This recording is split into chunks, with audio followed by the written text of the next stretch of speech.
درود به همه دوستان عزیز، امیدوارم حالتون خوب باشه. امروز میخوام در رابطه با عکاسی از ماه با تلسکوپ برای شما صحبت بکنم. با من همراه باشید.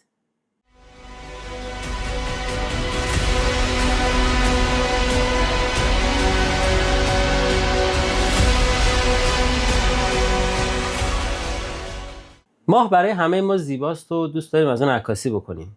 خیلی با موبایلشون عکاسی میکنن و البته موبایل ها هم با هوش مصنوعی عوارض سطحی ماه رو برای شما به نمایش میگذاره.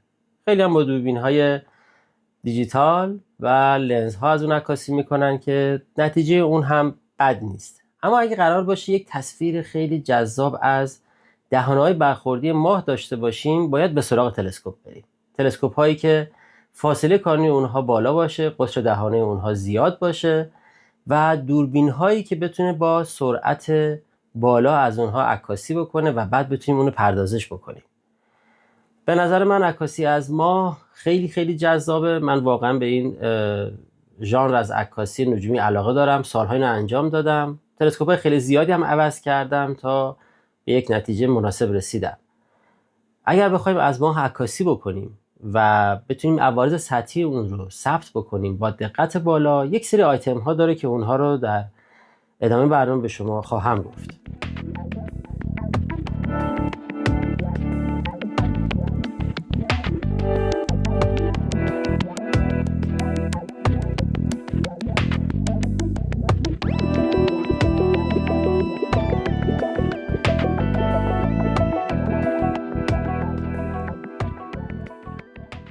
یکی از موارد خیلی مهم برای عکاسی نجومی از ماه داشتن آسمان خیلی صاف و شارپ هست. یک پارامتری داریم در آسمان شب به نام سینگ که حالا خیلی راحت براتون بگم. اگر شما با تلسکوپ سیاره مشتری یا ماه رو وقتی نگاه کنید، توجه کنید ببینید که داره یک سری لرزش هایی هست، یک سری انگار لایه هایی داره از جلوی اون رد میشه. خب اینها سینگ رو پایین میاره. گرمای هوا و بادهای شدید باعث میشن که سینگ آسمان برای ما پایین بیاد. در عکاسی سیارات خیلی مهمه که ما سینگ و ترانسپرنتی خیلی خوبی در آسمان شب داشته باشیم که بتونیم تصاویری که میخوایم ثبت کنیم با دقت باشن و اونها شارپ و عوارض خیلی خوبی رو از ماه بتونه به ما نمایش بده. خب سینگ خیلی خوب هم در کویر نمیشه اونو پیدا کرد. بعضی فکر میکنن در کویر میتونن سینگ خیلی خوبی داشته باشن. شما در آسمان شب تاریک هست اونجا ولی به درد عکاسی از سیارات نمیخوره. اصولا مناطق کوهستانی بهترن یا مکانهایی که اطراف اونها کوه باشه که هوا در اونجا ساکنتر هست و شما میتونید تصاویر خیلی خوبی از ماه و سیارات تهیه بکنید.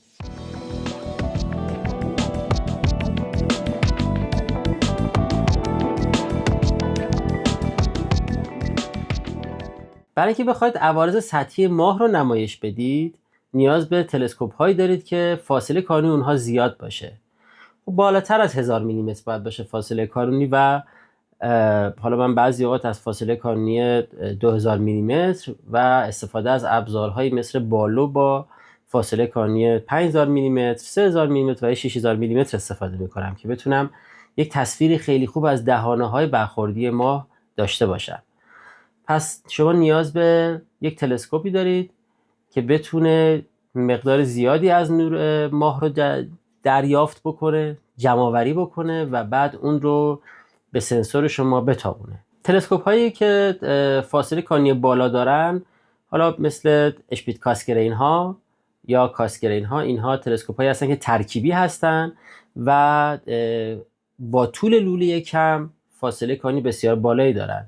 من مدت‌ها از سلسترون 8 اینچ XLT استفاده کردم. تلسکوپ بسیار خوبیه برای عکاسی کردن و بعد از اون ویکسن VC200L یک تلسکوپ ژاپنی هست، اون رو تهیه کردم که اون هم واقعا اپتیک شارپ و خوبی داره، فاصله کانونی بالایی داره و به راحتی میتونه برای من در آسمانی که سینگ خوب باشه تصاویر خیلی خوبی رو ثبت بکنه. پس اولین مورد برای شما داشتن آسمان خوبه، سینگ مناسبه، بعد انتخاب تلسکوپ مناسب که تلسکوپ های اشپیت کاسگرین یا حتی تلسکوپ های نیوتونی با فاصله کانونی بالا و قطر دهانه بالا، مثلا تلسکوپ های 30 سانتی، 40 سانتی، 50 سانتی، تصاویر خیلی خوبی از ماه میتونن برای شما ثبت کنن، چون جمع‌آوری نور خیلی بالایی دارن و میتونید که با یک عدسی بالو فاصله کارونیتون رو شما تقویت بکنید. خب تلسکوپ هم موردش رو بهتون گفتم که در انتخاب اون میتونید خیلی با دقت برید جلو و اون تلسکوپی که میخواید رو انتخاب بکنید. البته بگم هزینه‌های همشون بالاست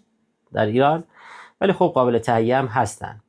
بعد از اون مقر مناسب شما هست که این تلسکوپ رو بتونه بکشه، ترک بکنه، به دنبال ماه بیفته و بتونید از اون عکاسی خوبی داشته باشید که حالا در مورد مقرها در آینده برای شما صحبت میکنم. اما مقرهای خوبی که در ایران هست مثل EQ6، HEQ5 یا همین ZW AM5N، اینها مقرهای خیلی خوبی هستن. مقرهای آپشن هم هستن که اون هم کار شما رو به راحتی میتونه انجام بده. و بعد از اون میرسیم به دوربین مناسب، دوربینی که بتونه برای شما با سرعت بالا یک تصویری رو ثبت بکنه که بعداً اون رو پردازش بکنید.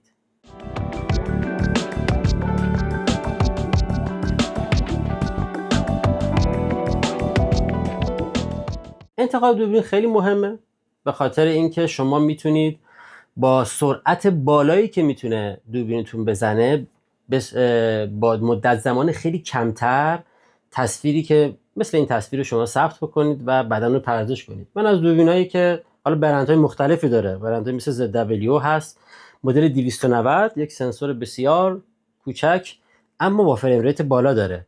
اینها دوربین‌های سیاره‌ای معروفن که البته عکاسی دیپ اسکای لاکی ایمیجینگ هم باشون میشه کرد، با اینها به عنوان اتو گایدر هم میشه استفاده کرد. من مدل 224 هم دارم که این رنگیه، اون سیاه‌سفیده. توی عکاسی از ماه من اصولا سیاه‌سفید استفاده میکنم.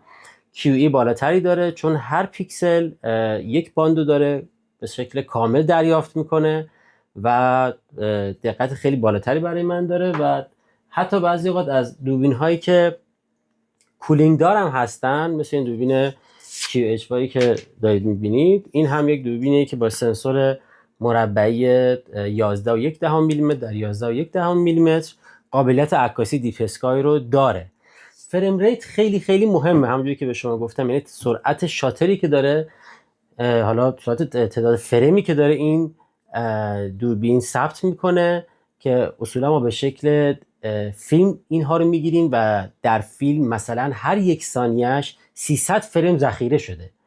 خب اگه نگاه کنید فیلم هایی که الان ما داریم میبینیم هر 30 فریم میشه یک ثانیه، اما توی اینجور فیلم ها به خاطر اینکه تعداد فریم خیلی بالایی دارن و حجمشون هم بسیار بالا میره، همچین عکسایی شما در هر یک ثانیهش ممکنه 200 فریم، 300 فریم، 140 فریم یا حتی 700 فریم هم داشته باشید که موقع پردازش اونها نیاز به نرم افزارهایی داره که بتونه اول این عکس ها رو که به صورت فیلم هستن جدا بکنه، بعد اونها رو هم دیگه استک بکنه که بتونید همچین تصویری از آسمانش از ماه شما بگیرید.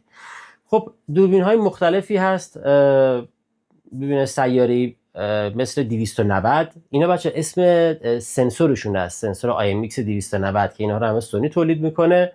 290 هست، 174 هست، 462 هست. اینها میتونید حالا خودتون بیشتر تحقیق بکنید برای اینکه بخواید پیدا بکنید و مهمترین مورد به نظر من داشتن فریم ریت بالاست، یعنی تعداد فرمی که میتونه در ثانیه بزنه و مدت زمان کوتاه‌تری که شما میتونید تعداد فرم بالاتر بگیرید که وقتی اونا رو دارید رو هم دیگه استک میکنید خیلی سینگ شما تغییر نکرده باشه. بالاخره ما در جایی زندگی میکنیم که آسمان ما در ایران همیشه دچار عوج جو هست و نمیتونیم بگیم در یک مدت زمان خیلی زیادی سینگ آسمان همیشه ثابته، هر لحظه داره تغییر میکنه. به خاطر این بهتره از دوربین استفاده بشه که فریم ریت بالا داشته باشه و بتونه تصویر برای شما به خوبی ثبت بکنه.